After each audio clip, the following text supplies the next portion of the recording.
Merci de nous regarder. Plus qu'heureux sommes-nous de vous savoir à ce rendez-vous. 7 jours après, comme chaque semaine, notre rôle fait le round-up de l'actualité passée au crible d'analyse pointue. Ce soir, au scanner, une déclaration qui fâche les uns et alerte les autres. Robert Bourgi parle du Cameroun en annonçant un armageddon politique après Paul Biya.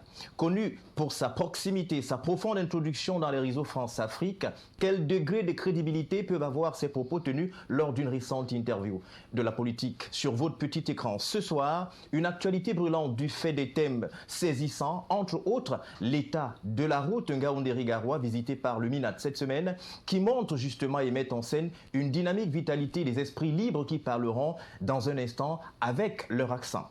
De Douala, avec le groupe de Douala qui espère justement un candidat consensuel jusqu'au Grand Nord, les routes font crier. Robert Bourgi lance la lettre en annonçant des zones de turbulence dans le ciel politique du Cameroun. Un moment important de la télé s'ouvre donc dans un instant, comme chaque dimanche. Madame, Messieurs, bienvenue à Accent 237.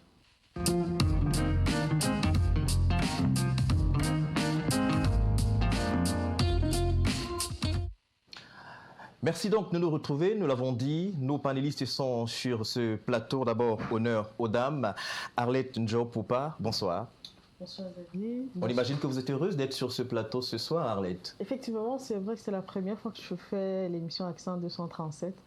Ce n'est pas la première fois d'arriver à Balafon, mais votre émission, c'est la première fois. Donc, c'est une belle ouverture et je suis un peu d'autant plus heureuse parce que actuellement, l'honorable Cabral Libye est en train de faire sa dédicace de son ouvrage « Ce que j'ai vu à Garoua ». Et je profite pour saluer justement toutes les populations de Garoua qui nous regardent ce soir. Je profite également pour saluer les nombreux panélistes qui sont sur votre Ce plateau. que j'ai vu à Garoua, il faut le dire, vous nous en direz très certainement sur l'état de la route Ngaoundéré-Garoua. Rappelons que vous êtes secrétaire national à l'éducation syndicale et politique des Ladies, c'est bien cela? Exactement. À côté de vous, justement, Arlette, nous avons un habitué de ce plateau. Lui, il est journaliste. Il a été plusieurs fois directeur de l'information, rédacteur en chef. Parti, c'est Lombi Ngoma. Bonsoir et bienvenue sur le plateau de Accent 237.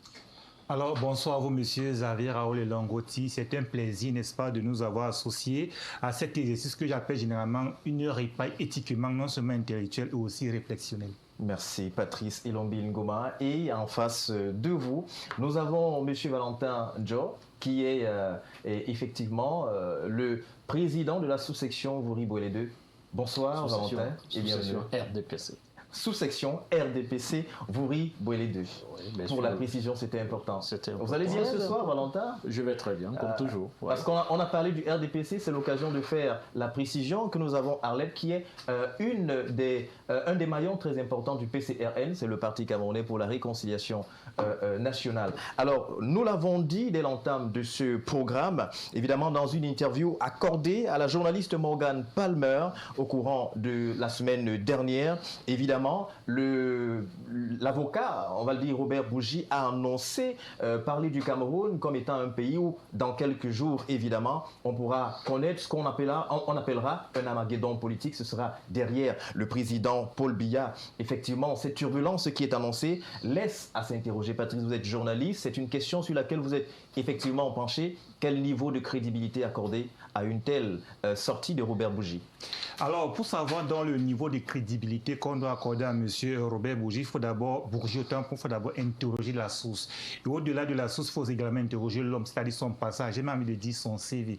Qui est donc Robert Bourgi? Dites-nous. Je vais donc noter que M. Robert Bourgi, autant pour moi, c'est d'abord un franco-libanais qui est un avocat d'affaires. Et j'insiste très bien sur l'épithète d'affaires, parce que vous comprendrez pourquoi.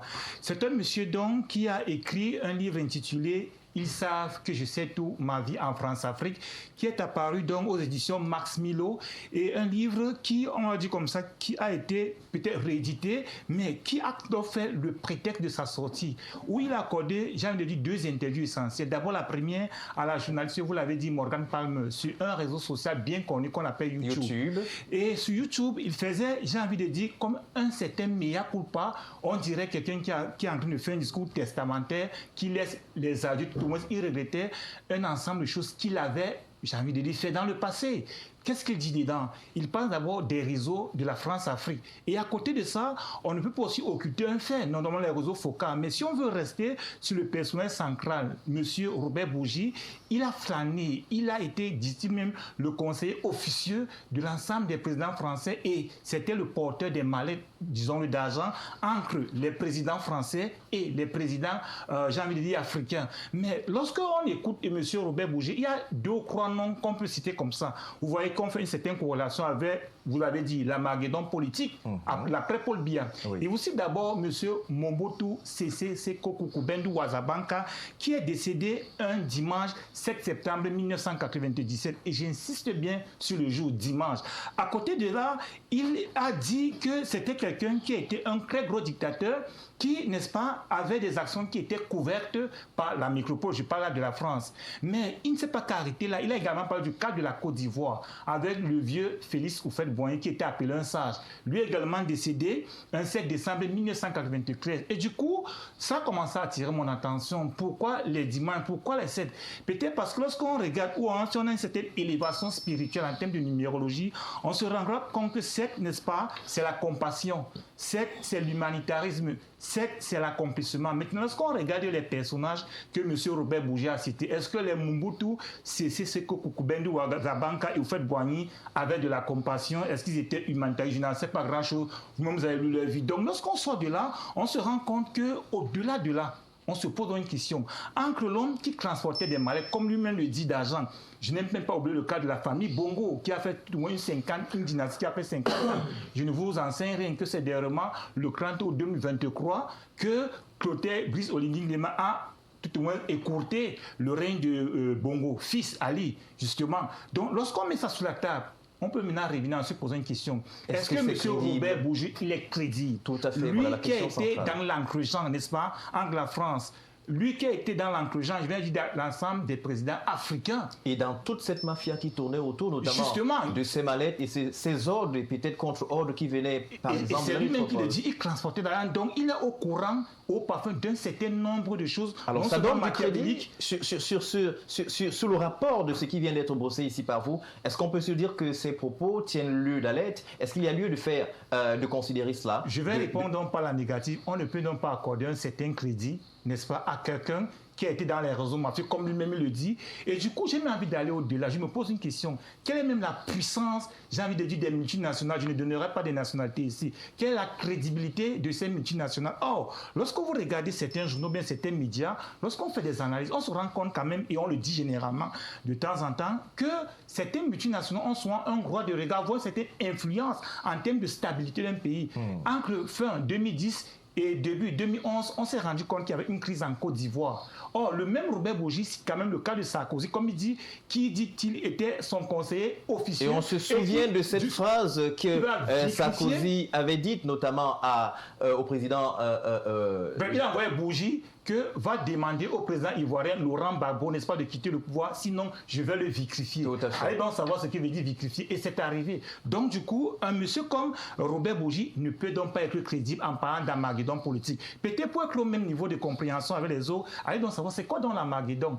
Si j'ai envie de me plonger un peu dans la lecture biblique, on vous dit que c'est le lieu de rencontre entre la dernière bataille, entre le bien et le mal, et où le bien a dominé, gagné sur le mal, où les mauvais ans, dit-on, étaient jetés dans la géhenne. Et après, il y a une certaine révolution, donc d'où le bien régnait. Alors, est-ce que donc M. Robert Bourgi est donc crédible? Je réponds donc non, parce que lui-même, il a été ancré guillemets d'un Satan. Merci Patrice Elombil Ngoma. Arlette, c'est justement à côté de vous qu'est assis ce journaliste. Mais si on revient sur ces faits journalistiques, on se rend quand même compte dans cette interview que Robert Bourgi a accordé à la journaliste Morgan Palmer.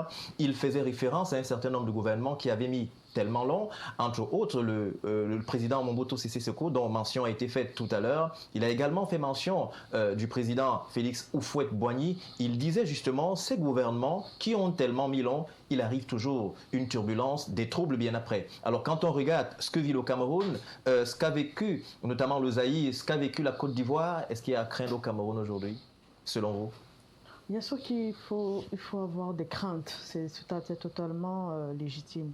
Parce que vous savez, le problème avec un long régime, le problème avec un régime qui met extrêmement long, c'est que vous entretenez, vous nourrissez un certain nombre de dysfonctionnements. Et vous mettez au placard un certain nombre d'ambitions. Ces ambitions se transforment très difficilement en de bons esprits ou en de bons anges.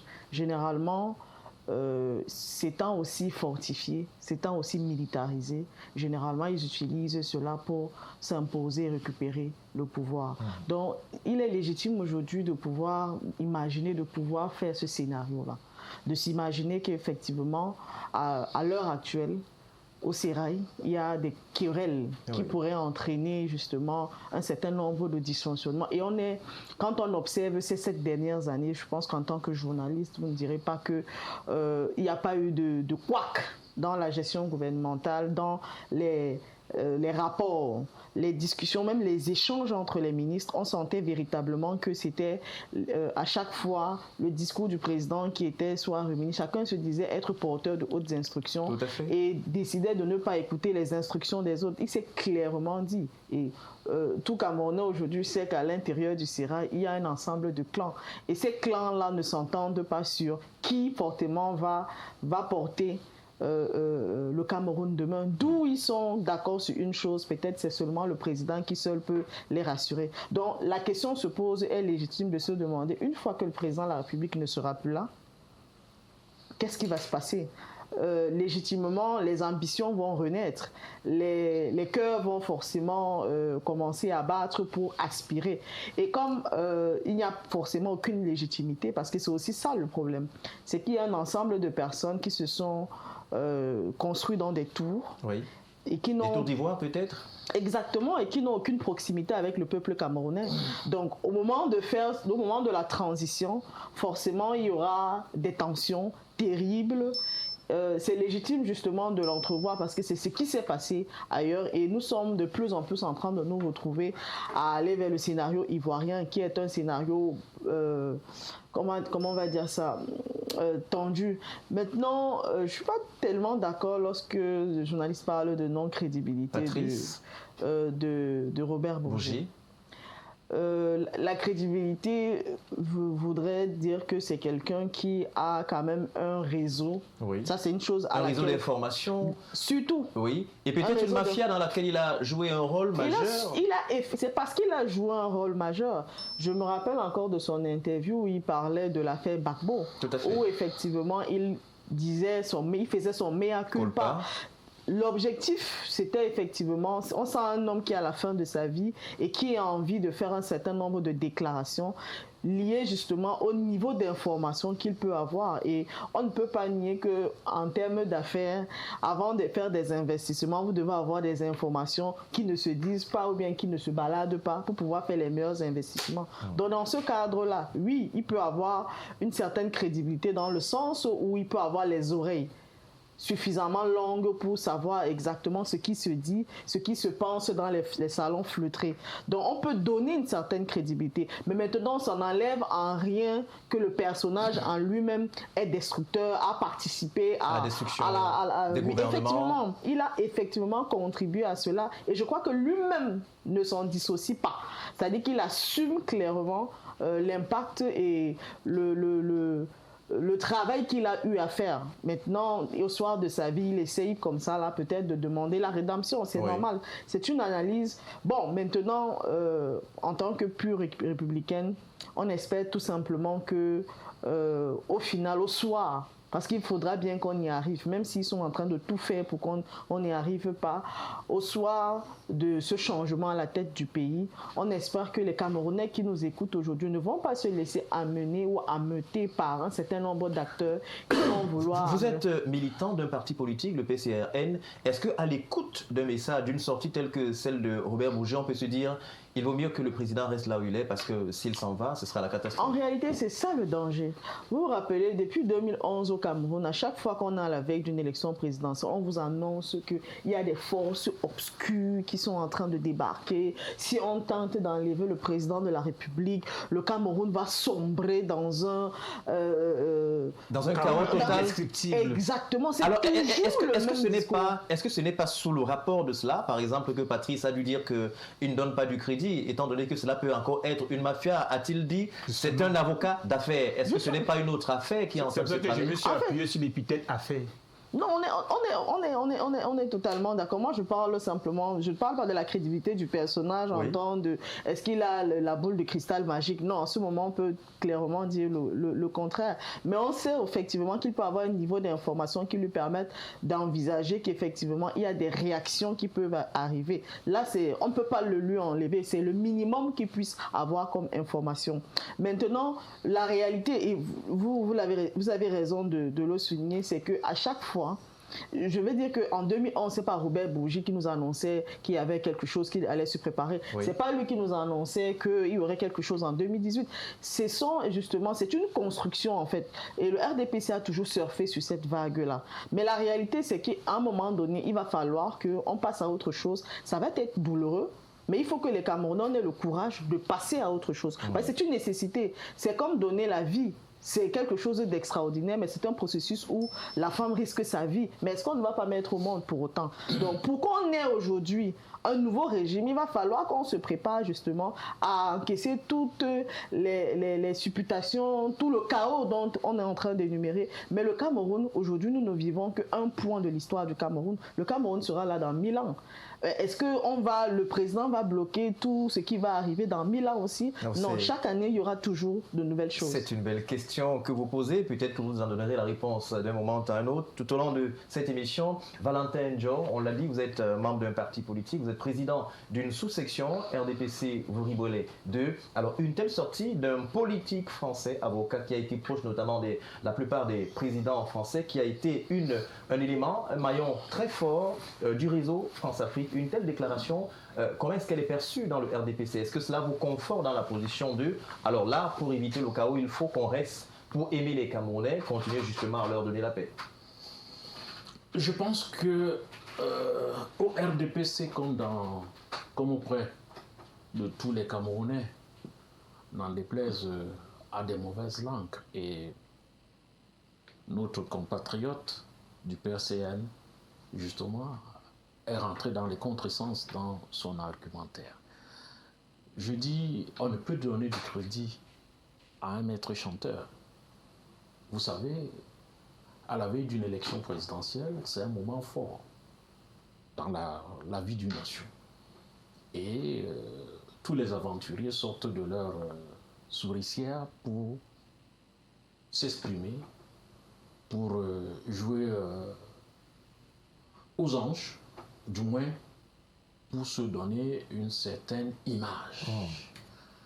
Et comme ça, cela permet à ceux qui se jettent à la bataille, à la conquête du pouvoir, à croire, pour ceux qui ne sont pas si proches de ce que j'appellerais l'esprit patriotique, peuvent se laisser aller dans les discours de ce type-là.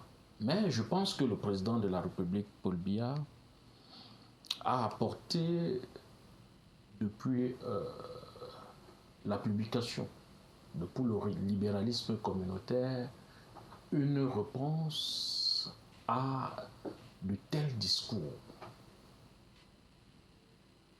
en proposant aux Camerounais ce qu'ils pensent d'un Cameroun moderne. Vous avez l'impression que depuis la parution de cet ouvrage, des choses vont dans le sens de la rédaction qui a été faite, c'est-à-dire on sent cet élan de libéralisme communautaire? Oui, on sent cet élan de libéralisme. À quel niveau, par exemple? Un exemple le plus simple, notre présence sur ce plateau. Les Camerounais se regardent, ils se parlent, avec des opinions diverses. C'est pour dire que, avec le temps, les Camerounais ont atteint une maturité à récuser de tels discours Parce que ces discours ne datent pas d'aujourd'hui. Ces discours sont vieux. Les années 90, on en a connu. Après 82, enfin, je fais du décroissant. Après 82, enfin, dans la période 82, à la suite de la session du président Paul Biya à la magistrature suprême, ces discours ont été entendus. L'Afrique en a connu. Les personnages macabres comme ce Robert Bourgi, Bob Denard, on en a connu par le passé. Donc je dis, les Camerounais ont des réponses, ou du moins la souveraineté nationale a une réponse sûre et une réponse exacte pour de tels discours.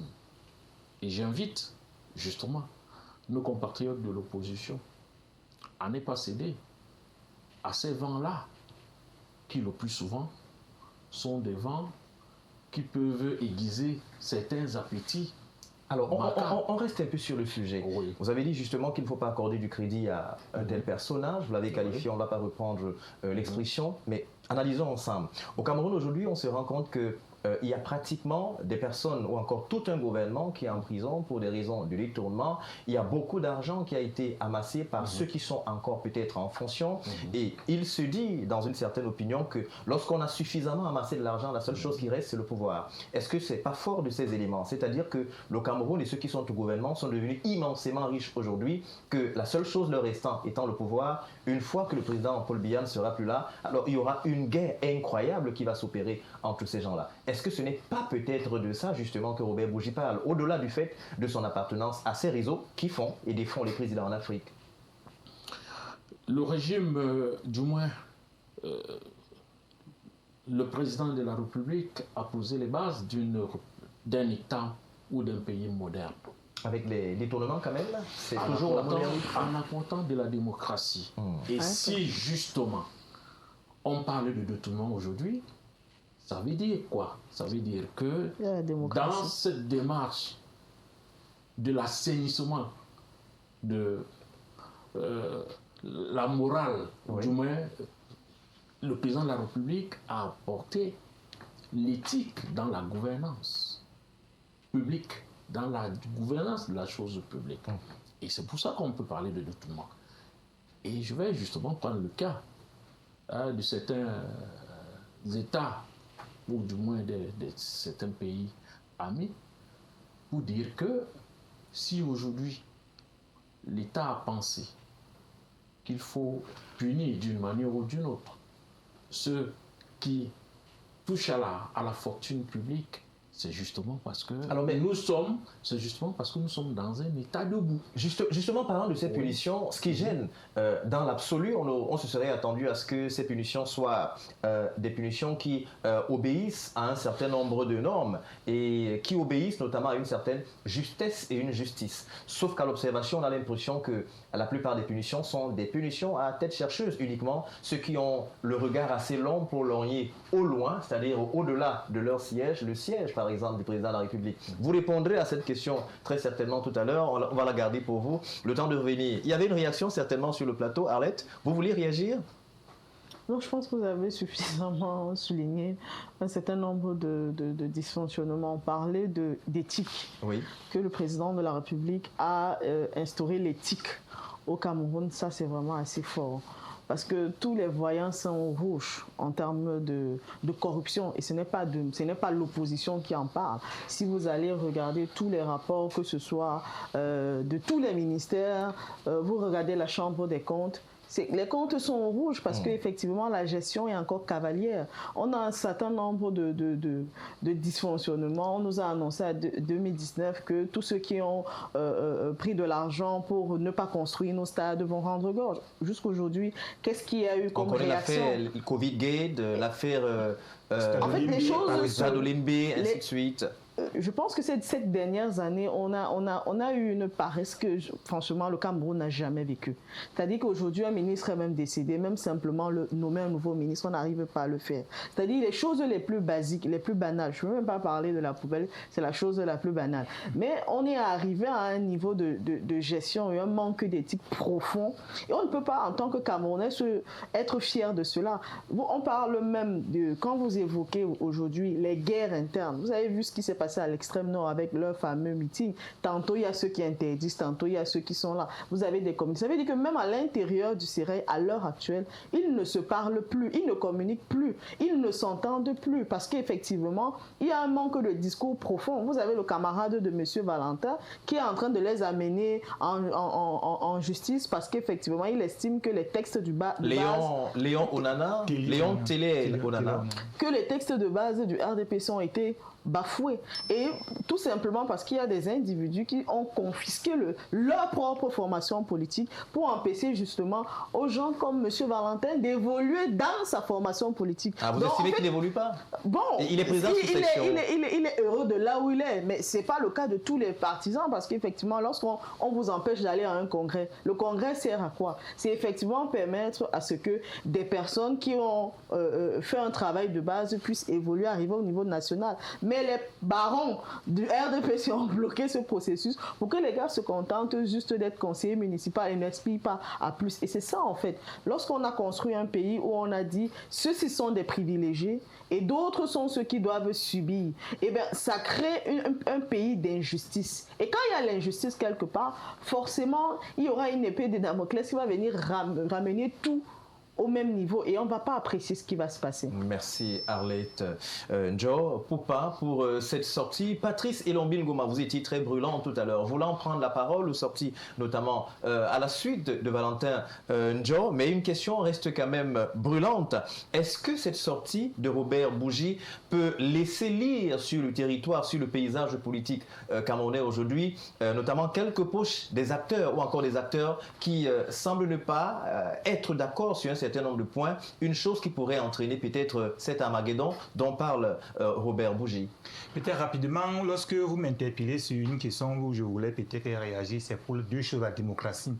Lorsqu'il parle de la démocratie, que le président Paul Biya a porté la démocratie au Cameroun, non, je dois quand même rappeler que la démocratie arrive même pas seulement au Cameroun, mais en Afrique, à la faveur des vents d'est de la perestroïka. Vous vous rappelez sûrement de la chute du mur de Berlin le 9 novembre 1989, c'est-à-dire la chute du rideau de fer. C'est à partir de cela qu'on a eu, j'ai envie de dire, les vents de la démocratie et pratiquement ça nous est arrivé au Cameroun. Il parlait par exemple d'un livre dont lui-même il citait pour le libéralisme communautaire.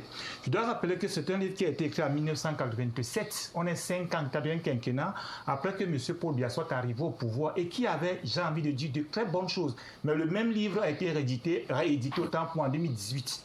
Et je dois rappeler que c'est un livre qui est tellement utilisé dans un pays comme le Brésil, comme étant un bréviaire. Or, l'utilisation qu'on en fait au Brésil, au Cameroun, c'est carrément le déphasage. Et du coup, vous demandez que comment dans un pays, on a édité et réédité même un livre, mais il est bien utilisé quelque part, et dans notre propre pays, on a, j'ai envie de dire, des difficultés non pour l'associer. Maintenant, quant aux gens, on parle de la corruption, vous avez cité ça tout à l'heure, je dois quand même rappeler qu'on est quand même l'un des seuls pays au monde où on a quand même presque tout un gouvernement en prison. Vous avez par exemple un premier ministre en prison, vous avez 17 ministres, 300 directeurs généraux, et pas de n'importe quelle société, des grandes sociétés d'État par rapport où on touche quand même gros. Maintenant, pour revenir sur le cas Bougie, quelle est la crédibilité, vous avez peut-être dit qu'on peut accorder? Est-ce que les hommes politiques camerounais pourraient, j'ai envie de dire, peut-être s'agouter du manteau de Robert Bougie? Non, je voulais dire qu'il n'était pas lui-même déjà assez crédible parce qu'il a été lui-même le dit dans les réseaux mafieux.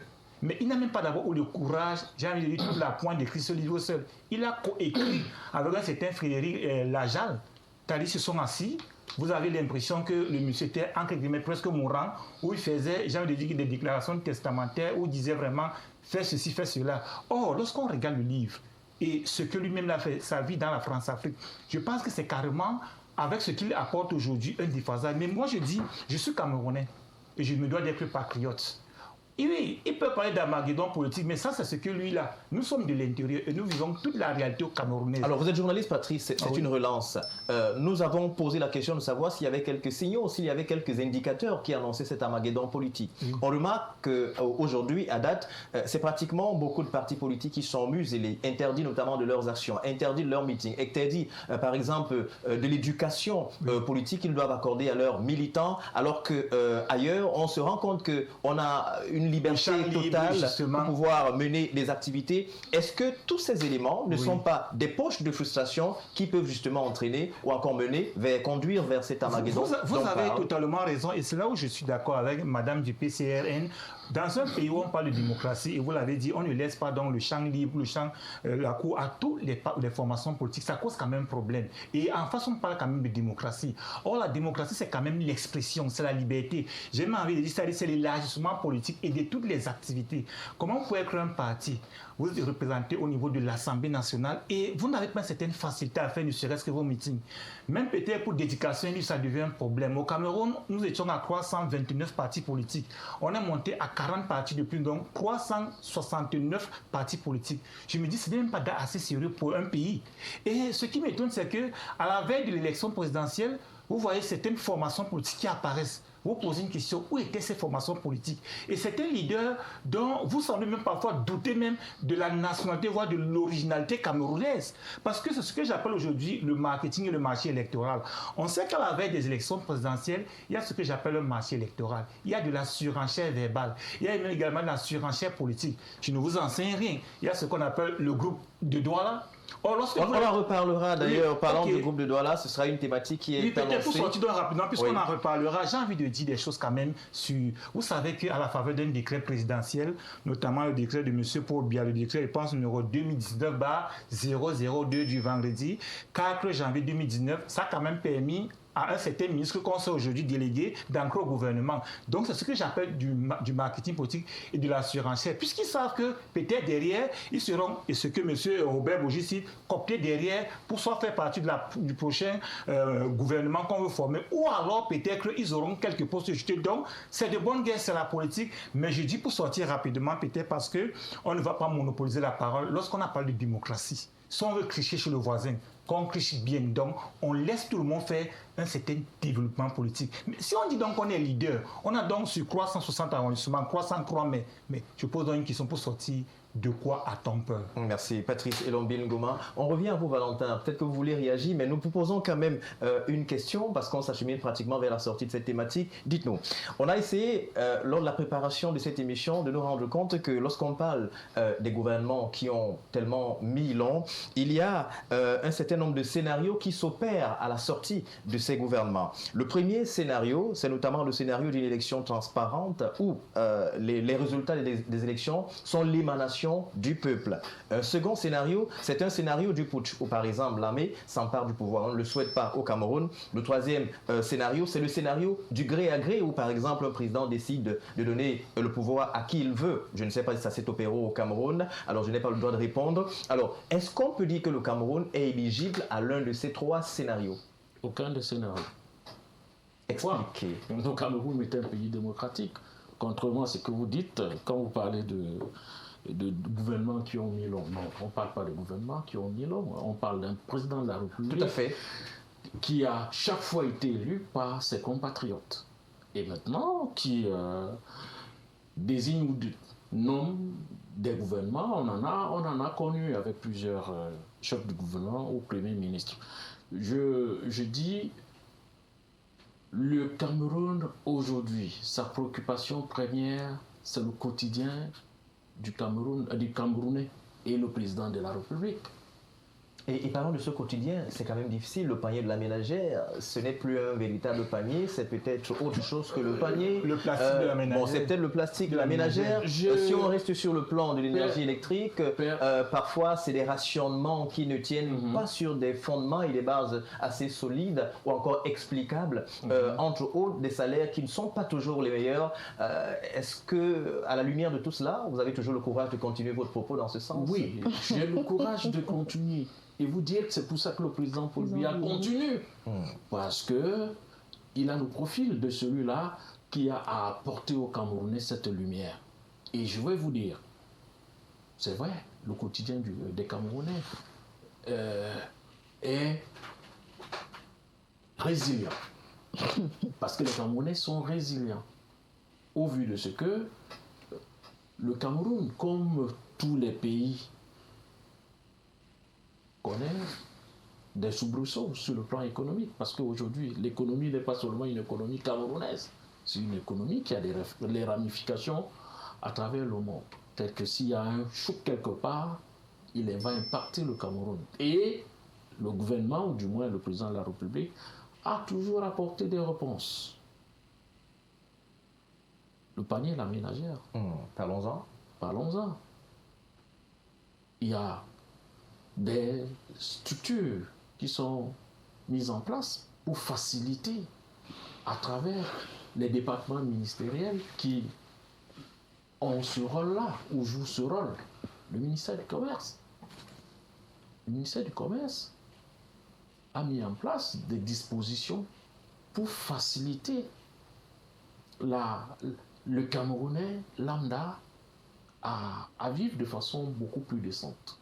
Si vous regardez chez les voisins, je veux dire chez les pays amis ou voisins, c'est pas le cas. Est-ce que ce n'est pas un mauvais exemple? Est-ce que ce n'est pas une attitude purement camerounaise qui ne se mesure pas au meilleur de la classe, mais quand même à ceux qu'on dépasse pour dire on n'est pas quand même le dernier? J'ai dit demain matin, on verrait aucun Camerounais courir dans la rue qui a faim. Mais vous trouverez des Camerounais qui sont en train de se battre pour trouver de quoi vivre. Et la vie ou l'économie de notre pays est une économie inclusive, qui permet à chaque Camerounais de s'en sortir. Ça, il faut saluer cette gouvernance-là qui facilite, malgré les difficultés qui existent. On peut pas nier qu'il n'y a pas de difficultés, il y en a. Mais la gouvernance dans ce secteur-là facilite la tâche aux Camerounais. Et c'est pour ça, je le disais tout à l'heure, tantôt quand vous avez parlé de comment est-ce que nous vivons cet apport du président de la République, j'ai dit, par nous qui sommes là, nous regardons. Vous avez un emploi de journaliste. À l'époque, ce n'était pas le cas.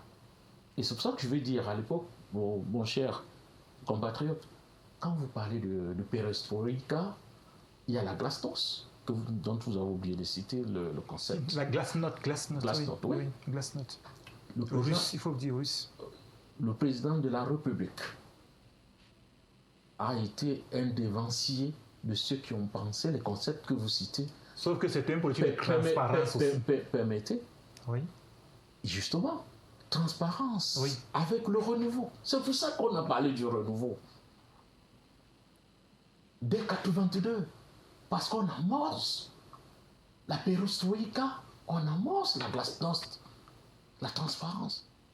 Et c'est cette transparence-là qui conduit à la morale, à la gouvernance publique, à la résilience. Et c'est pour ça que je vais dire, ma compatriote, Madame Alerte. Djopopa. Oui, mais quand vous parlez des camarades qui vont dans les tribunaux, nous sommes dans un pays démocratique. Et la preuve, je pense que le PCN est également dans les tribunaux. Le président Konan et le président Cabral. Je ne pense pas qu'il y ait un bicéphalisme au PCN, mais nous n'en sommes pas si éloignés. Donc, pour dire que c'est un mauvais exemple, un très mauvais exemple.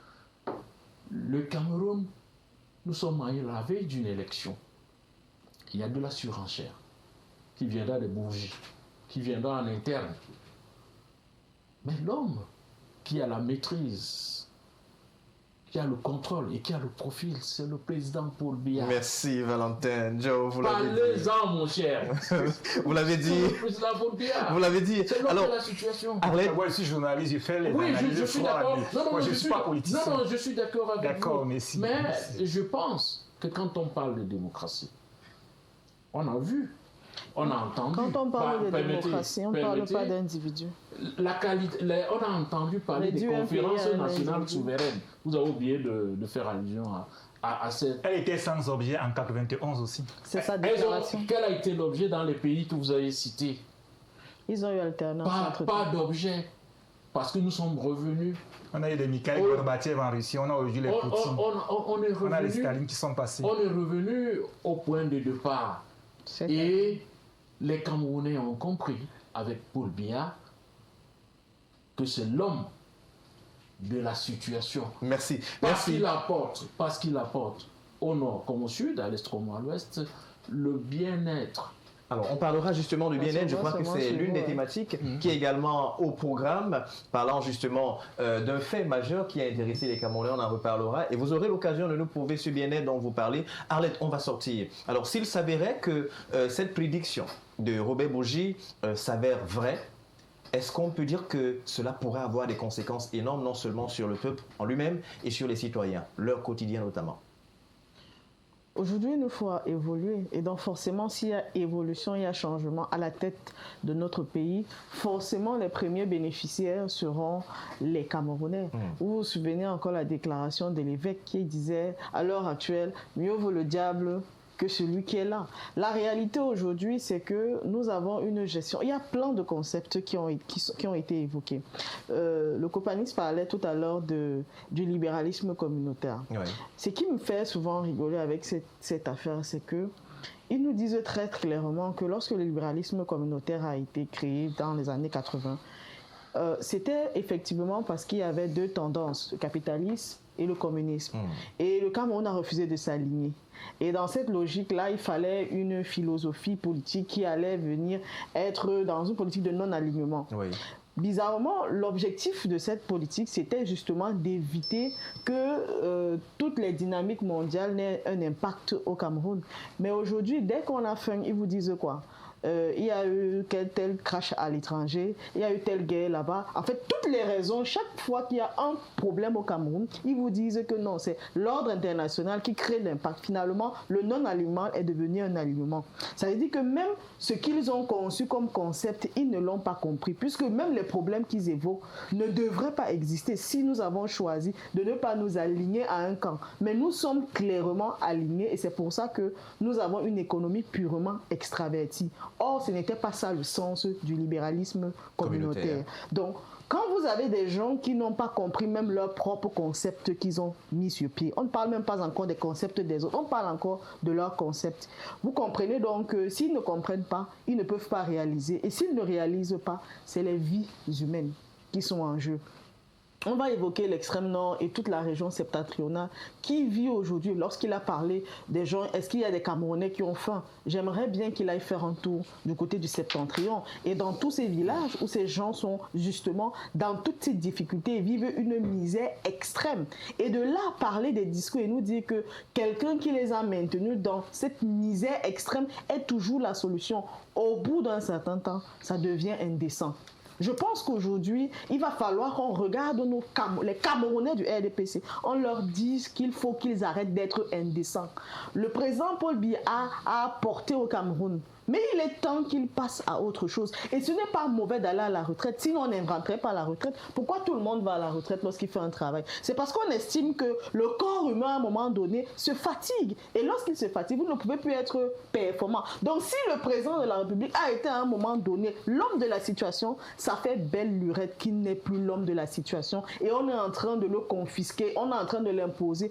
Parce qu'en fait, des personnes qui sont incapables d'assumer leurs ambitions, parce que c'est ça ça. Je vous ai parlé des tours d'ivoire. Il y a des gens qui ont des ambitions, mais ils n'osent pas les assumer. Ils utilisent donc ce paravent, cette photographie, et mettent cela en avant pour pouvoir justement gérer par procuration. Est-ce que ce ne sont pas ces personnes qui sont dangereuses? C'est une question qu'on a posée. Elles sont extrêmement dangereuses. Dans ce contexte, donc c'est pour ça que je vous dis, quand vous regardez le scénario ivoirien en 92, c'est toujours les enfants de Houphouët-Boigny qui ont commencé à le désordre en Côte d'Ivoire. C'est pas l'opposition. C'est pour ça que je dis, je donne de la crédibilité, pas parce que effectivement l'opposition attend le dérangement. Nous, on veut prendre le pouvoir. Mais le problème, c'est qu'il y a des personnes au sein de leur sérail qui attendent depuis trop longtemps et qui vont utiliser tous les moyens à leur disposition pour créer le désordre. Et ils vont utiliser les Camerounais pour cela. Dans ce cas, Bougie a raison.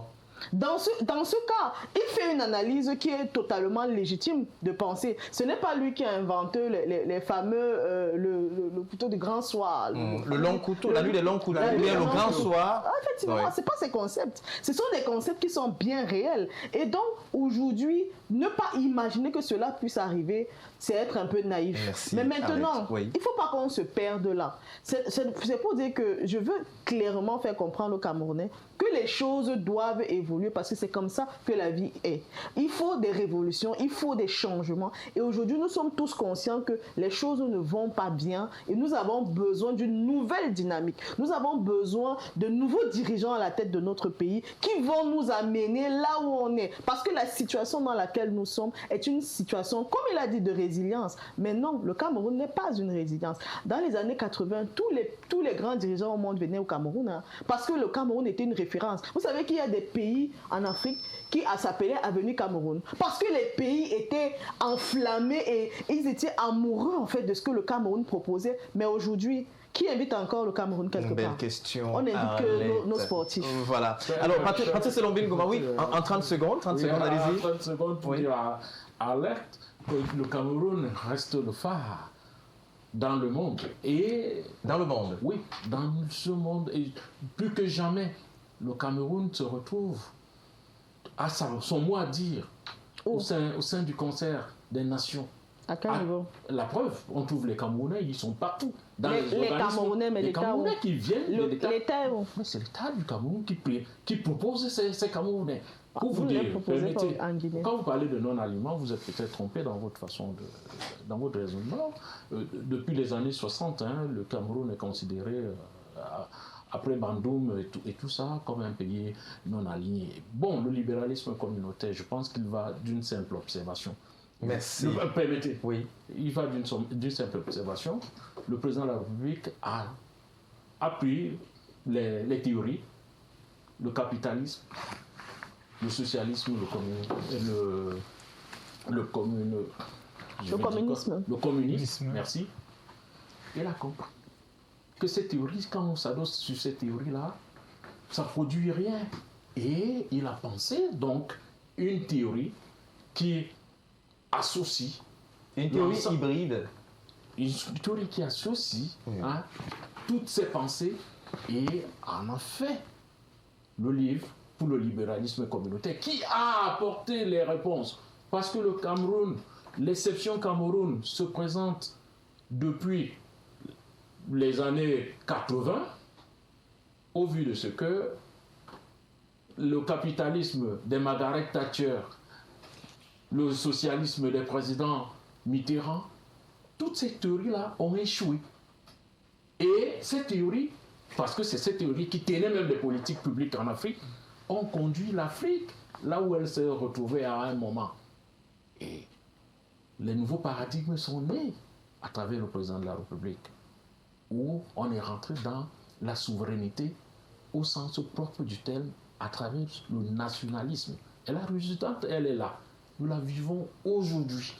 Les Camerounais, plus que jamais, le Cameroun, plus que jamais, décide de son avenir. Merci Valentin. Merci. Alors, Valentin Dion, merci beaucoup. Patrice Elombine Ngoma, on va sortir de cette thématique avec vous. Quels sont, à votre avis, quelques éléments qui pourraient contribuer notamment à la stabilité ou alors à l'instabilité dont parle Robert Bougie en annonçant l'Armageddon d'après Biya?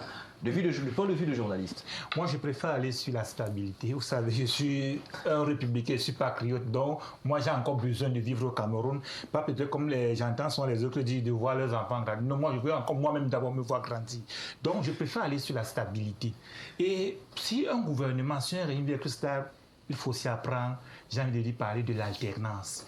Il faut faire la libération des énergies, comme le dit le slogan d'un certain parti. Permettre quand même, et le dire, si nous sommes dans un gouvernement ou d'un régime qui est démocratique, et je leur ai dit encore, si vous avez la majorité aussi bien au Parlement, au Sénat, mais de quoi avez-vous peur dans l'émulation de certaines autres formations politiques? Vous pensez qu'on a fait? Non, ce n'est pas pour vous couper. Ah, bon, de quoi? C'est déjà fait. Et justement, donc, j'ai envie de dire, vous savez, dans les Saintes Écritures, il y a une parole que j'ai retenue.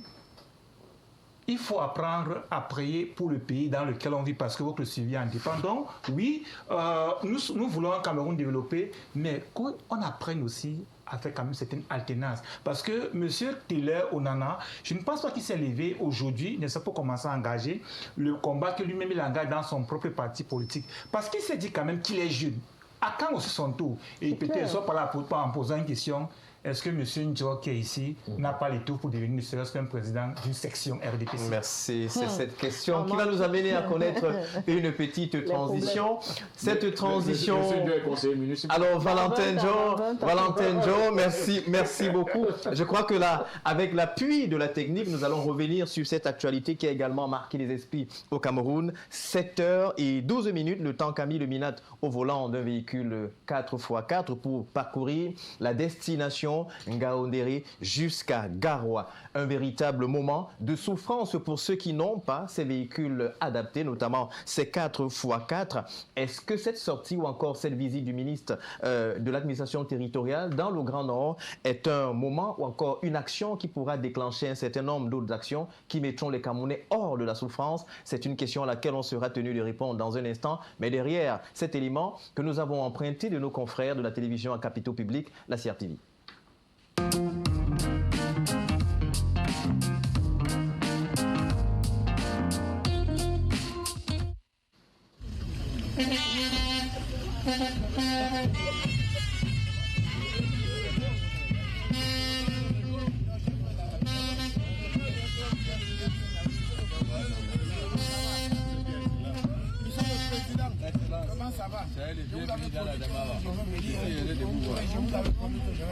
Bonne arrivée, excellent.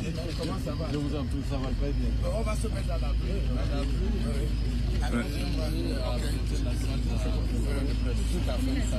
oui, on va même faire ça de manière spontanée. Merci, monsieur le ministre. Vous venez de parcourir l'axe Garoua. Ngaoundéré un peu plus de 6 heures. 7 heures précisément. 7h12 minutes précisément. Voilà. Quelle appréciation en faites-vous quand on sait que dans son message de fin d'année à la Nation, le président de la République a inscrit la réhabilitation de cette route dans les priorités du gouvernement? On est pratiquement à la moitié de l'année. Oui, bon, vous faites bien de parler du discours du chef de l'État. Pour moi, un discours du chef de l'État, c'est un décret. Donc, en fin d'année, le président Paul Biya a parlé de la réhabilitation à la faveur des rapports. Il y a eu beaucoup de rapports sur l'état de dégradation de la route chaussée Garoua-Ngaoundéré. Le gouverneur de la région de l'Adamawa a présenté un rapport dans ce sens. Le gouverneur de la région du Nord a présenté. Donc, le chef de l'État, conscient que c'est un problème important, a donc inscrit. Alors, je suis arrivé en visite hier à Garoua. Et pendant toutes les discussions, c'est-à-dire les populations exprimaient une certaine inquiétude, n'est-ce pas, de constater que rendu au mois, n'est-ce pas, le mois de mai, les travaux n'ont pas commencé. Donc j'ai dit, bon, alors moi en ce moment, je ferai donc la route au volant, comme ça au moins le rapport que je transmettrai au chef de l'État ne sera pas un rapport envoyé par quelqu'un, ça sera un rapport basé sur les faits vécus. Voilà pourquoi j'ai fait ce trajet. Vous avez constaté que on a fait 7h12 minutes et puis bon, ça nous permet de voir ce que nous avons vu. Il y a environ 4-5 camions qui se sont renversés. On lutte avec les nids de poules, on lutte avec vraiment. Donc bref, il y a une préoccupation. Alors à un certain niveau, les populations sont sorties et j'ai dit au sous-préfet de rassurer les populations, que nous pouvons comprendre, n'est-ce pas, les inquiétudes, une certaine frustration, mais j'ai dit, au moins, j'ai fait le trajet au volant de la voiture. J'ai fait ce trajet en 2000, alors j'ai fait quoi? C'était 2h20 minutes en 2000. Alors j'ai fait le même trajet aujourd'hui avec l'escorte et une voiture, on peut dire adaptée, 7h12 minutes. Donc vous voyez à peu près la différence de 2000 et 2025. Donc c'est donc vous comprenez pourquoi le chef de l'État, père de la nation, a inscrit la réhabilitation de cette route dans l'agenda du gouvernement. Donc, bon, monsieur le gouverneur, j'ai reçu vos rapports sur l'état de la route. Le gouverneur de la région du Nord m'a fait le même rapport. Nous allons rendre compte à qui de droit. Et en réalité, je crois que, comme c'était déjà une instruction présidentielle, on va œuvrer dans le sens de l'accélération. Parce que, en fait, j'ai eu l'impression que les populations ne veulent plus des paroles. Ça, il faut être clair. Les populations disent que s'agissant de la route Garouanga-Oundé, que c'est une route que le chef d'État leur a donnée. Mais cette population fait face à des discours et à des promesses. C'est qu'il y a une contradiction entre les instructions ou la promesse du chef d'État. Donc moi je vais rendre compte fidèlement au chef d'État de ce que j'ai vu et je dis que ça sera un rapport, pas sur la base de ce que mes collaborateurs m'ont donné, mais un rapport sur les faits vécus. Voilà, j'étais au volant de la voiture, j'ai fait 7h12 minutes, 272 km, voilà, exactement. Donc, non, je crois que c'était une... Bon, vous voyez que je suis debout, donc malgré ce que nous avons vécu comme désagrément, mais au moins on est arrivé, et Dieu merci, on a fait le trajet, mais je crois que c'est un rapport confidentiel qui sera adressé au chef d'État le plus rapidement possible. Et je suis persuadé, connaissant le chef d'État dans l'un de ses discours avait dit l'heure est à l'action. Je crois que ce qui importe aujourd'hui, c'est l'action. C'est l'action et puis les populations veulent cette action. Alors, Monsieur le ministre, en plus de 7 heures... Mr. Minister, what could justify why you decided to drive yourself? Yes, Merci. Voilà cet élément, nous l'avons dit, un élément d'emprunt de nos confrères de la télévision nationale, la CRTV. Et vous avez écouté le ministre de l'administration territoriale qui lui-même dit avoir fait ce trajet en 2000 et aujourd'hui en 2025, c'est pratiquement impraticable. En ligne, elle est avec nous, Jeanne Soga. Elle est membre du FSNC, le Fonds pour le Salut National. Jeanne Soga, bonsoir.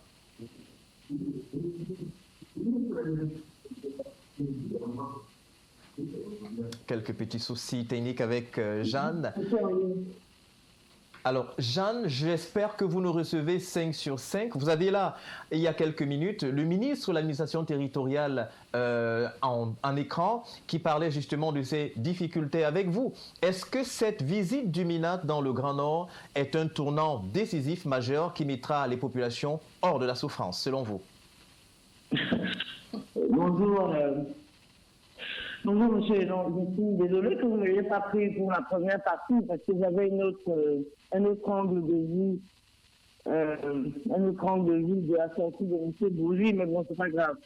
Alors, pour revenir à votre question, comment dire ça, je trouve cette sortie bien terminée.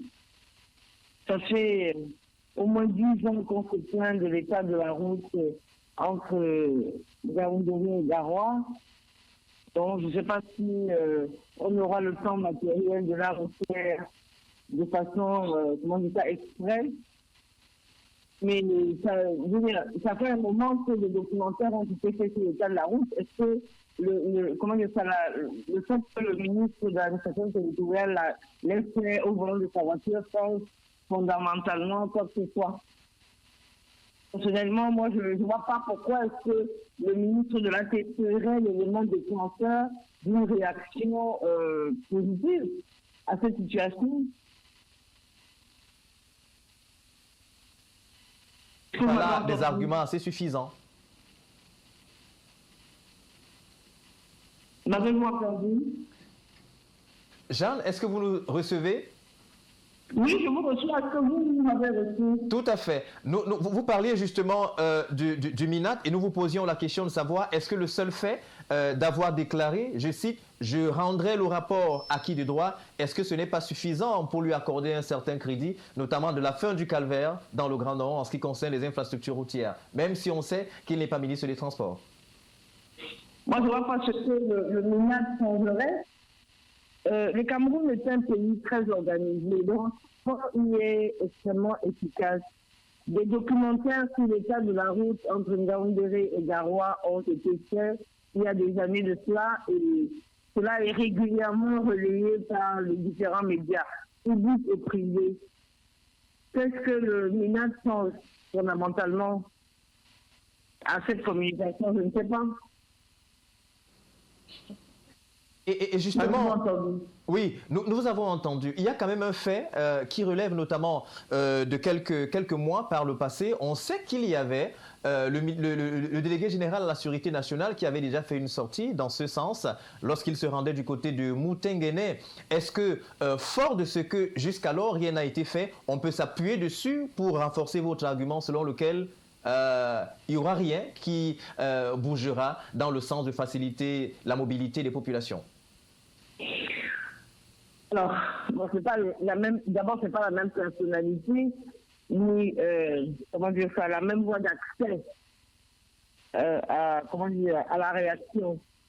Mais de toute manière, moi, ce que je déplore simplement, c'est qu'on attend de 2025 pour faire, comment dire ça, comme si c'était un effet de publicité.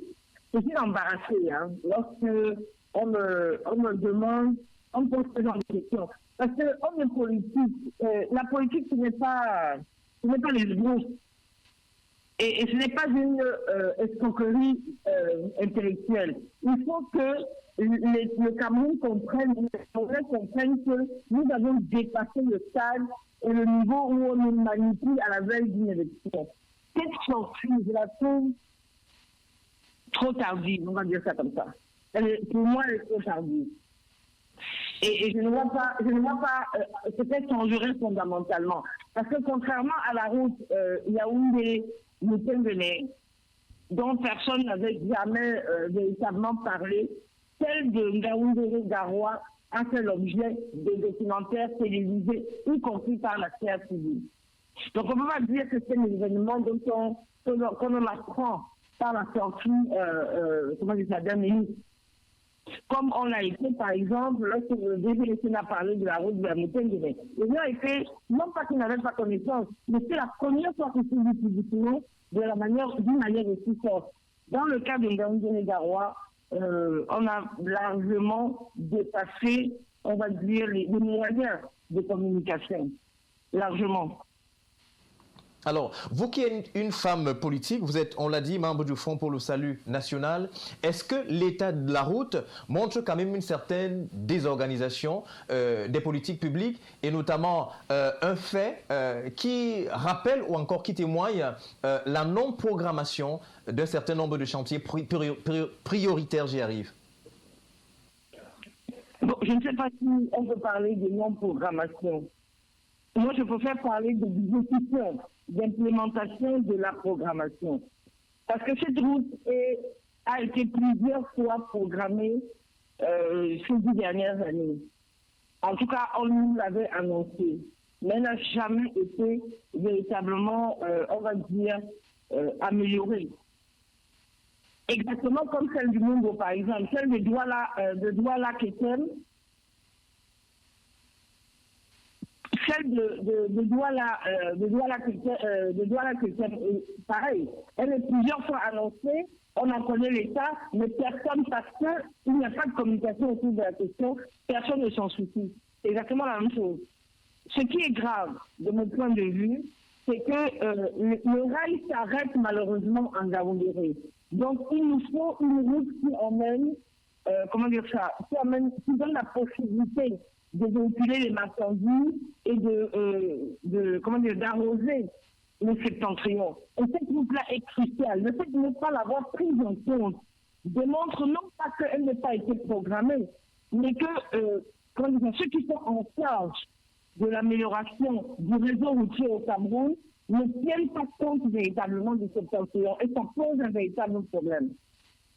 Merci. Le secteur est la zone du Cameroun la moins bien approvisionnée en tout point de vue, en carburant, en denrées de première nécessité. C'est quand même gravissime pour ne pas intégrer l'importance de cette route-là. Beaucoup, Jeanne. Soga, on revient à vous dans un instant, le temps de faire ce tour de table sur ce plateau. Vous avez suivi le ministre de l'administration territoriale, Valentin Ndjo, qui dit justement qu'il rendra compte à qui de droit. Et la question qui a été posée sur ce plateau, est-ce que jusqu'à date, il n'y a pas des rapports qui sont parvenus? Si le ministre est arrivé, cela peut quand même laisser entendre autre chose, comme quoi peut-être les gouverneurs ne font pas leur travail, c'est-à-dire n'acheminent pas les rapports peut-être fidèles sur l'état de la route et les desiderata des populations. Est-ce qu'on ne peut pas entendre toutes ces choses-là, lire toutes ces choses là-dedans? J'irai moi-même donner le rapport à qui du droit. D'autres font des faux rapports, par exemple? Non, vous savez, pour entamer un chantier, il y a des études à faire. Et avant des études, il y a un déblocage de fonds. Et je pense que un chantier peut connaître un retard. Et justement, le président de la République avait déjà instruit le démarrage ou la matérialisation, la construction de cette route. C'est un détail important. Lorsque vous rappelez le président de la République, et on l'a suivi dans le propos du ministre de l'administration territoriale, il a dit « Les paroles du chef de l'État ont force de décret ». Comment le président peut donc décréter et que cela ne s'exécute pas? Est-ce que ceux qui sont sous la coupole du président de la République seraient peut-être de mauvaise foi, voudraient voir le président Paul Biya échouer, et la plupart des personnes sont quand même du parti dans lequel vous militez? Non, nous sommes dans une machine, un appareil administratif qui peut connaître à un moment des lourdeurs. Et je pense que c'est dans ce registre-là que je peux mettre ce retard. Et il est de bon ton que le ministre de l'administration en mission fasse un rapport. Ça peut rentrer le ministre de l'administration territoriale. Et le ministre de l'Intérieur, comme cela s'appelle ailleurs. Ça rentre, ces observations, il peut les faire et transmettre à qui de droit, qui est le président de la République. Alors, une telle route, quand même, Valentin Ndjo, est-ce qu'on réalise le manquement que cela peut faire sur le quotidien des populations? Parce que c'est difficile. Lui, le ministre, a la possibilité, à travers son 4x4, de voyager. Lui, il a fait des découvertes incroyables avec des camions qui se sont renversés. Mais au niveau du Camerounais lambda, qui n'a pas les moyens de s'offrir un 4x4, est-ce que ce n'est pas là un élément suffisant pour qu'un certain nombre de pesanteurs qui alourdissent la procédure, la machine administrative, qu'on puisse prendre un peu de la vitesse? Je pense qu'on va devoir être optimiste. On va devoir la vérité vous laisse sortir. On va devoir être optimiste. Alors, votre vis-à-vis est en train de nous laisser croire que vous ne pensez pas ce que vous dites. On va devoir être optimiste parce que je pense, et le ministre de l'administration territoriale l'a dit, les populations ont présenté leur désarroi. Oui. Parce que nous savons quel est l'impact sur le plan économique. Dites-nous par exemple, c'est quoi cet impact? L'impact sur le plan, ce que je suis en train de dire, l'impact d'une route sur le plan, la route, dès qu'on a conçu une route, le développement suit. Maintenant, quand on a réhabilité la route, parce que ça, c'est une route qui est un cadeau. Oui. Ce qu'on n'a pas dit, et je vais me référer à mon vis-à-vis, elle a dit tantôt, je profite pour saluer Garoua. Je dis, elle profite pour saluer Garoua. Oui, profitez pour saluer Garoua, parce que si Garoua existe, c'est grâce au président de la République. Et je pense que le niveau de développement de nos trois régions... Est-ce que c'est pas grave ce que vous dites? Garoua existait bien avant la prise de fonction du président Paul Biya. Je rappelle qu'en 1982, permettez. Si je le dis, si Garoua existe parce qu'il y a tout à côté d'autres deux régions qui sont nées. C'est là que je voulais en venir. Parce que la concentration que seul Garoua avait pour les deux autres régions ne facilitait pas la mobilité des populations.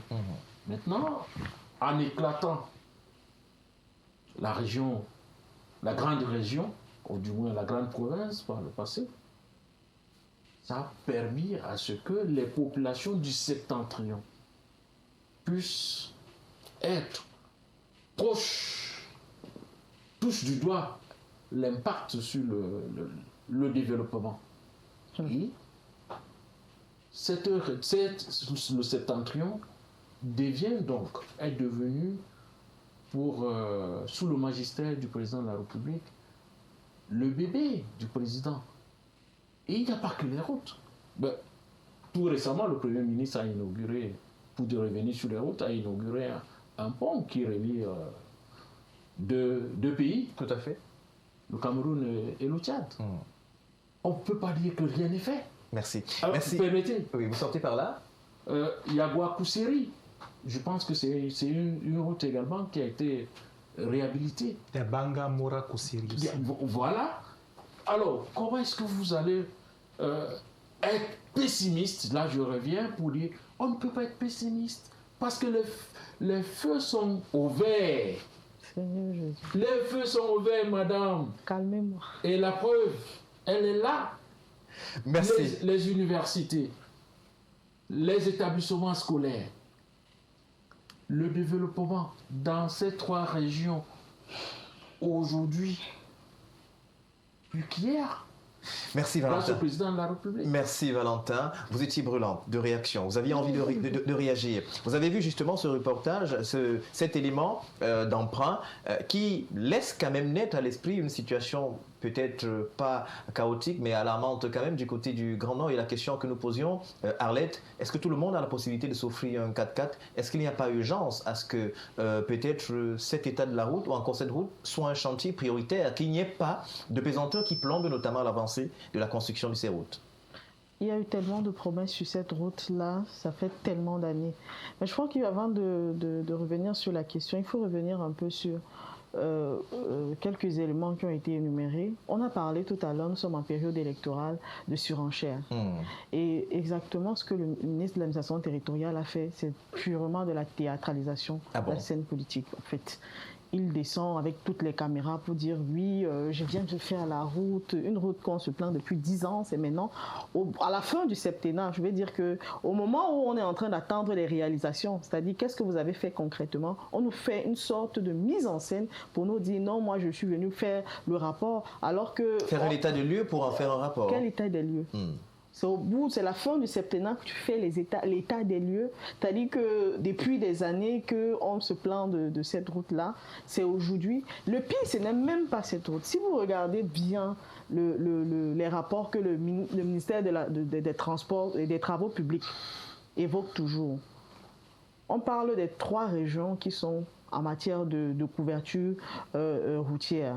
Les trois régions qui sont généralement derrière. C'est d'abord l'extrême nord. C'est le nord, ensuite le nord-ouest. Donc on a d'abord les deux régions du septentrion. Ne vous rassurez, vous Gaoundé arrive après. Mais les trois premiers, les voilà. C'est-à-dire qu'il y a un vrai problème dans la partie septentrionale du Cameroun. Ça ne s'arrête pas à une seule route. C'est pour ça que vous aurez beau parler des tronçons qui ont été construits. La réalité du fond, la réalité du routier de cette zone, c'est qu'on a une couverture. Vous prenez une zone comme l'extrême nord, d'à peine 2% de la couverture en termes routiers, de routes goudronnées, bitumées, on va dire ça comme ça là. Le reste, ce sont des terres battues. 2% vous êtes trompé de votre chiffre. Hein. Allons-y, vous allez nous démontrer. C'est pas 2%. On peut avoir le pourcentage exact. Vous allez nous démontrer le compte. C'est-à-dire combien? 10%, 20%, 80%? On revient, Arlette. Vous avez parlé justement de la situation qui n'est pas du tout très réluisante, mais un fait qui est observable quand même, c'est que malgré l'état des routes, c'est quand même l'une des zones du pays où il y a des forts taux de réussite lors des élections, enfin des forts résultats lors des élections, soit présidentielles, législatives, à l'actif notamment du parti proche du pouvoir. Il l'a évoqué tout à l'heure, il a parlé, la zone septentrionale, c'est le bébé du renouveau. C'est l'expression que lui-même il a utilisée. Oui. Vous savez, le principe du bébé, quand il pleure, qu'est-ce qu'on fait? On lui donne à manger et c'est fini. C'est exactement, c'est dans cette logique. Ça vous décrit un peu la façon dont on perçoit la zone septentrionale du Cameroun. C'est-à-dire, c'est une zone qu'on attend juste qu'elle crie un peu, on va lui donner un peu à manger et après on passe à autre chose. Et à la fin, on va venir. Et c'est pour ça que vous comprenez les mises en scène qui sont faites là. C'est pas la première mise en scène. C'est-à-dire que on va toujours essayer à chaque fois de faire des épisodies comme celui-là pour essayer de montrer que effectivement c'est notre bébé. On a suivi quelques de vos cris. On va vous annoncer quelques petites réformes qui vont être faites, mais au final, au fond, le problème ne va pas être résolu, parce que le problème de la misère, parce que quand on parle de fonds routiers, allons même dans les indices de pauvreté au Cameroun, vous allez toujours voir que ces 3 régions vont toujours apparaître. Quand vous allez parler de la sous-scolarisation, les 3 régions vont encore apparaître. Donc le problème, il est à chaque niveau. Ce n'est pas seulement la route le problème dans ces localités-là, c'est un ensemble. Vous avez parlé de développement, mais quand vous enlevez déjà...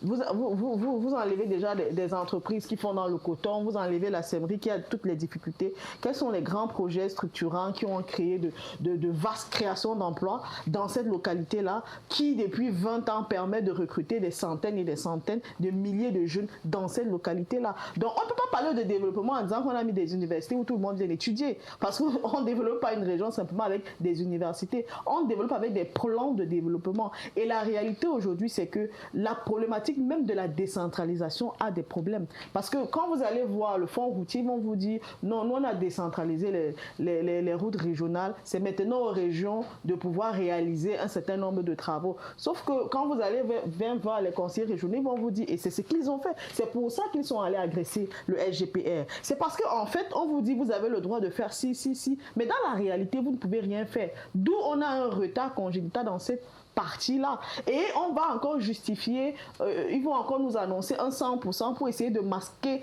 la réalité de cette zone qui est complètement en arrière et qui ne rentre pas dans les projets de développement réel. Maintenant, on peut aussi annoncer le sursaut d'orgueil. Il y a beaucoup de jeunes, c'est les choses qu'il faut soulever. C'est-à-dire qu'il y a déjà il y a une prise de conscience de la part de la jeunesse nordiste qui estime déjà que dans la globalité et dans la majorité, ils sont mis dans un système de paupérisation avancé. Lorsqu'ils font des allers-retours entre la partie sud et la partie septentrionale, ils se rendent bien compte du abyssal qu'il y a. Il y a un déphasage abyssal entre ces deux parties du Cameroun. Or, c'est la partie qui est censée être la plus loyale. Voilà donc la récompense de la loyauté. Vous faites partie des derniers de la classe dans tout ce qui est question de développement. Voilà les faits, voilà les réalités de tous les rapports qui sont mis au Cameroun. Merci Arlette Ndjo. Patrice Elombil Ngouma, ce phénomène de route que l'on note dans le Grand Nord, on va dire que ce n'est pas un cas isolé, ça amène à interroger un autre phénomène, c'est-à-dire des routes par exemple au Cameroun qui ne mettent plus long. On sait que dans ce pays, il y a des routes qui datent 60 ans, 70 ans et qui n'ont pas eu la moindre rayure. Aujourd'hui, pratiquement tous les 3 ans, on fait des routes. Est-ce qu'il n'y a pas là, il n'y a pas lieu de regarder ce qui est fait aujourd'hui? Qu'est-ce qui peut expliquer cet état des choses? Justement, le constat qu'on fait est assez meilleur lorsque vous citez par exemple des routes qui ont été conçues, tout au moins construites au temps pour bien été du moment peut-être avant même l'indépendance, qui sont encore, j'ai envie de dire, dans la bonne point. Je ne vous enseigne rien sur peut-être la route, peut-être si on rentre dans le Mungo au niveau de Carrefour, il faut aller peut-être vers l'ancienne maison de Samuel Bobe dans son ancien village. Lorsque vous roulez sur ces routes, vous vous rendez encore compte que non, elles sont encore bien solides. Pourtant, ce sont des routes qui datent quand même d'une certaine époque révolue. Et du coup, on peut donc se poser une question. Est-ce que ce sont les architectes, est-ce que ce sont les techniciens ou encore des ingénieurs en pont et chaussée qu'on a aujourd'hui qui n'ont pas toute la technologie nécessaire, ou alors est-ce que ce n'est pas le matériau qui est utilisé lui-même qui n'est pas bien, ou alors est-ce qu'il n'y a pas toute cette sagacité, cette intellectuelle, cette sagesse pour construire des routes? Et du coup, comment on peut interroger d'autres mécanismes. Est-ce que peut-être les budgets sont les mêmes, mais à l'observation, on a l'impression que les budgets sont explosifs de plus en plus, mais le rendement n'est pas le même. Justement, c'est le souci, parce que lorsque aujourd'hui on parle quand même de la route Garouan-Gaoundéré, mais Qui a même d'abord financé? Est-ce que c'est l'État du Cameroun? Or, lorsqu'on fait quand même des fouilles, vous vous rendez compte quand même qu'il y a toute une réunion de restitution d'une mission de coordination de la Banque mondiale et qui parle d'un financement additif. C'est-à-dire qu'il y avait d'abord un financement avant, maintenant il y a un financement additif. On peut parler pour ça même d'Abanga Morakoseri. Donc, du coup, ça pose un problème. Pourquoi les routes d'aujourd'hui? On est même dans une ville comme Douala, elles sont non seulement plus chères. Et si on veut même faire un casting, regardez la Mercurial. Autant qu'on est au Cameroun, vous avez par exemple 1 kilomètre de route, on vous parlera environ d'1 milliard. Mais regardez dans nos arrière-cours, comme quelqu'un citait, c'est-à-dire le Gabon, la Guinée et même la Côte d'Ivoire, qui a quand même en termes de route un certain développement. Et vous voyez par exemple, rien que les villes comme Abidjan ou Yamoussoukro, on a 2 ou 3 voies échangeurs. Mais vous regardez une autre ville, comme Douala par exemple, bon, je ne sais pas si c'est ce que vous appelez le plateau de certains échangeurs. Donc, du coup, il y a un problème. Mais lorsque je regarde quand même le reportage sur le ministre de l'administration, M. Paul Atanga, dit, en fait, de façon générale, il n'est pas allé inspecter des routes. Puisqu'après le 9 mai, il a fait le 10 mai, c'est-à-dire hier, où il a tenu toute une réunion pour un cordon de sécurité. Vous savez, on est à l'approche des élections, aussi bien présidentielles et régionales, et même le 20 mai qui est exactement dans 9 jours. Or, lorsqu'une période comme celle arrive, qu'est-ce qu'on fait? Il y a des réunions de sécurité où vous avez les forces de défense et de sécurité, leurs responsables, les autorités administratives, pour essayer, j'ai envie de dire, de casser dans la dynamique et dans l'œuf toute velléité insécuritaire et l'ensemble de la délinquance. Il faut rappeler justement que dans la ville de Yaoundé, depuis quelques jours, pratiquement tous les jours, tous les commissariats, toutes les brigades effectuent des patrouilles et même des rafles. J'étais amusé lorsqu'il parlait de 7h12, soit 432 minutes. Et lorsque je regarde ça, c'est un ministre, lorsque vous le voyez, il était quand même exténué parce qu'il a fait tout un parcours de combattant, une véritable traversée du désert. Raoul, monsieur Xavier Raoul, je me suis rendu compte d'une chose. Vous savez, on nous empiffrait des mathématiques et des physiques à l'université. On nous parlait de l'algèbre, de Boole, du jacobien, du rotationnel et même du mouvement rectiligne uniforme retardé. Je m'arrête donc là. Je me suis rendu compte qu'on nous faisait par exemple que la vitesse, c'est le quotient de la distance par le temps. Où est-ce que je veux en venir? Lorsque j'ai donc pris les 277 km entre Garoua et Ngaoundéré, et j'ai pris le temps qu'il a mis, je me suis rendu compte qu'en faisant la division étudiante ou arithmétique, il a fait 0,64 km. Vous voyez donc qu'il roulait donc peu. Il n'a pas lu des lits d'éléphants, non. Moi, je pense même que ce sont même des lits de baleines bleues de mammouth. Donc, c'est un ministre qui a carrément souffert. Et quelqu'un parlait de la théâtralisation. Je ne vais pas dire exactement les mêmes mots, mais je pense qu'on n'est pas si loin de ça. Est-ce que c'est logique qu'on fait les rapports? Vous voulez nous dire, Patrice Elombine Gouma, théâtralisation, parce qu'il y a eu des réunions, oui, peut-être pour sortir rapidement. Oui, peut-être pour sortir rapidement. Non, j'ai envie de dire qu'il faut que les Camerounais, s'ils veulent voir leur pays développer, eux-mêmes les dirigeants apprennent à être sérieux. C'est-à-dire prendre les devants de la scène. Et peut-être pour sortir, dites aux gens qu'on a assez pris des mesures et aujourd'hui les Camerounais attendent des vêtements. Merci. Patrice Elombine Gouma. Alors, nous n'allons pas prendre de transition du tout. On fera un dernier tour de table pour rester dans les temps. On se souvient quand même que octobre 2025, ce n'est plus bien loin. Et puis, les chapelles politiques de l'opposition veulent donc accorder leur violon pour trouver un candidat consensuel. C'est d'ailleurs ce qui peut expliquer l'existence du groupe de Douala qui s'affaire à consulter les tenants ou encore les piliers, les leaders d'opposition qui sont en lice pour la présidentielle à l'effet de trouver un candidat consensuel. Et d'ailleurs, vendredi dernier, c'était du côté de Bonadibon que les travaux se sont tenus. On vous permet de revivre ces moments phares des travaux du groupe de Douala avec Fondrini Marquez.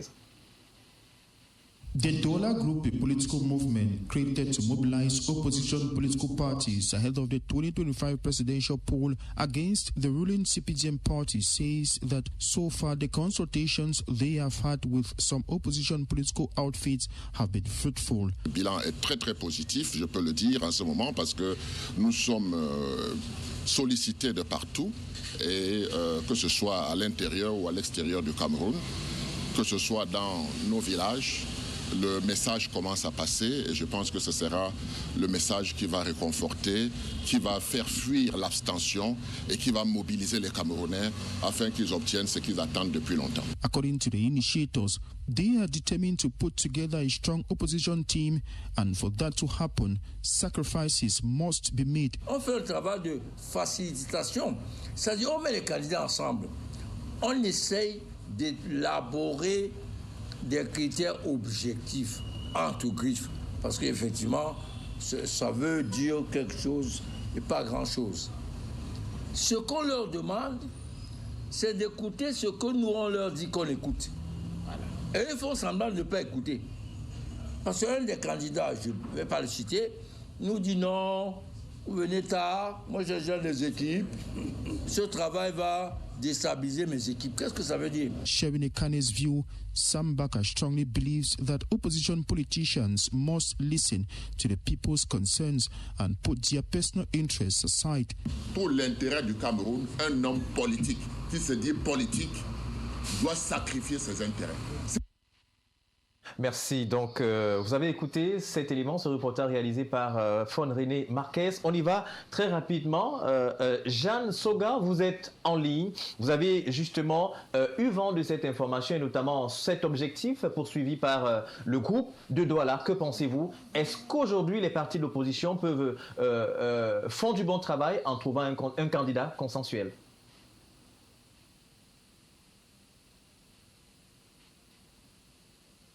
Jeanne, est-ce que vous nous écoutez? 5 sur 5, Jeanne? Alors, si tel n'est pas le cas, on revient sur ce plateau. Ce sera véritablement une course, 1 minute pour ce sujet. Alors, il y a ces leaders de l'opposition, entre autres, Tomaniou Damdjoya, Maurice Kamto, je choisis aussi, Akerebouna, oui, et même... entendu. Alors, Jeanne, vous êtes avec nous. Que pensez-vous de cet objectif que poursuit le groupe de Douala? Alors, justement, si j'avais pu intervenir dans la première partie de l'émission, j'aurais dit qu'en vérité, ce qu'il faut retenir de la sortie de Maître Bouzou, c'est le profil. C'est le profil du candidat idéal, on va dire ça comme ça. Le profil du candidat idéal qui pourrait retenir l'attention des électeurs. Alors, ce que le groupe de Douala est en train de faire aujourd'hui, on aurait dû le faire il y a 2 ans, 3 ans, peut-être même avant. Je ne sais pas si véritablement ça va être efficace. Je leur souhaite en tout cas beaucoup de bonheur. Mais il est compliqué, à 4 mois de l'élection, de définir le profil du candidat idéal. Et il faut dire une chose, c'est que les observateurs reviennent toujours avec la question, comment vous allez faire? La question qui se pose, c'est qui est le mieux ou qui sera le mieux apte à prendre les rênes d'un pays aussi complexe que le Cameroun. Si nous n'avons pas répondu à cette question il y a 1 an, 2 ans, et qu'à 4 mois, on commence les consultations, j'ai envie de dire ce que j'ai dit tout à l'heure pour la sortie du ministre Tangandi, est-ce que c'est pas trop tard? Mais je me dis, tout est dans le... Comment dire ça? Tout est dans l'intention. Et je rappelle simplement que nous sommes des politiques. Nous n'avons pas le droit de faire croire aux Camerounais que la politique est une mascarade. Non. Nous avons l'obligation de devenir sérieux véritablement. Je m'attendais lors de cette réunion de Douala, on nous dit, voici les critères objectifs pour être un bon candidat. Et donc, en ce moment-là, les Camerounais auraient au moins la possibilité de choisir dans la pléthore de gens qui se sont déjà déclarés, et peut-être demain, dans celle qui va se déclarer. Mais dans tous les cas de figure, pour moi, si l'intention est de trouver un consensus autour d'un candidat, si l'intention est de rappeler aux politiques ou aux partis politiques en liste que dans le cadre d'une élection présidentielle, il faut peut-être mettre de côté ses propres intérêts pour faire prévaloir les intérêts de la globalité, alors l'action du groupe de Douala est la bienvenue. Que ce travail qui est effectué aujourd'hui au sein du PCRN, comment est-ce qu'on l'apprécie? En 1 minute, Arlette. Le PCRN est toujours favorable à des échanges, surtout ceux qui permettent justement de définir un peu la vision qu'on a. Le Cameroun est un pays extrêmement complexe. Il faut aujourd'hui qu'on ait des personnes à la tête qui peuvent le mieux porter les aspirations des Camerounais. Toutes les démarches qui vont permettre cela. L'honorable Cabral a toujours montré un attachement à cela. qu'à cela ne tienne, nous restons ouverts à toutes ces démarches tout en préparant sereinement la présidentielle. Merci. Alors justement, Valentin Job, ce sera en 1 minute ou encore en 30 secondes. Alors, il y a un travail qui est effectué en face. Est-ce que ça fait peur au RDPC, un candidat consensuel? Le RDPC, il est serein. Le RDPC prépare son élection de 2025 depuis octobre 2018. Donc, le RDPC, c'est qu'un moment, l'élection est un moment important, un moment phare, et le RDPC ne joue pas avec le RDPC est serein, on peut donc l'entendre. Patrick Selonville-Goma, l'œil du journaliste, est-ce que c'est une action qui pourrait quand même amener le peuple à prendre conscience de la force qu'il a et justement décider le moment venu? On dit souvent que le peuple camerounais est une foule qui ne sait pas faire foule. Peut-être, oui, j'espère que ces gars sont assez sur le groupe du Douala, parce qu'aujourd'hui sur le groupe du Douala, peut-être demain on aura le groupe de Yaoundé, le groupe de Toudji, le groupe même de Garoua. J'ai peur parce que dans un pays comme le nôtre, à la l'approche des élections toujours présidentielles, je l'ai dit, c'est un grand marché électoral. Pourquoi les politiciens n'arrivent pas à s'entendre sur un candidat qui est consensuel? Et pourquoi c'est maintenant? Mais vous avez des messieurs que j'ai vus là, qui disent qu'ils mettent les candidats ensemble sur une plateforme. Est-ce qu'eux-mêmes, à leur niveau, ils n'ont pas le profil d'être des candidats? Je vous ai tantôt dit en début d'émission, peut-être soit rapidement par là, que à la faveur de l'élection présidentielle passée, je pense que c'était le 7 octobre 2018, on a quand même vu, à la faveur d'un décret présidentiel, notamment le décret numéro 2019, où quand même certaines personnes sont entrées dans le gouvernement. Merci. Donc du coup, on se rend compte que c'est de la surenchère non seulement verbale, mais politique. Mais je sors peut-être en disant par là... Vous avez un problème pour des personnes qui entrent dans le gouvernement? Bon, je ne sais pas, non, je n'ai pas un souci. Alors, donc j'ai juste envie de dire aux Camerounais, savoir se mettre quand même ensemble si on veut réaliser de grandes choses. Merci beaucoup Patrice Selonville-Goma, Valentin Job, merci de nous avoir accordé votre... Je souhaite joyeux anniversaire comme ça à mon camarade Manuel Dupri-Mani et à ma soeur. Ils étaient à l'écoute. Merci Arlette d'être venue sur ce plateau. On espère que d'autres plateaux comme ceux-ci se produiront avec vous. Patrice Selonville-Goma, merci, c'est déjà même plaisir. Merci. Alors merci à vous autres, mesdames, messieurs, qui avez pris de votre temps pour regarder ce programme. Comme on vous le dit, dimanche, c'est un autre jour. On aura l'occasion de scruter l'actualité pour vous produire justement un débat des esprits libres. À dimanche.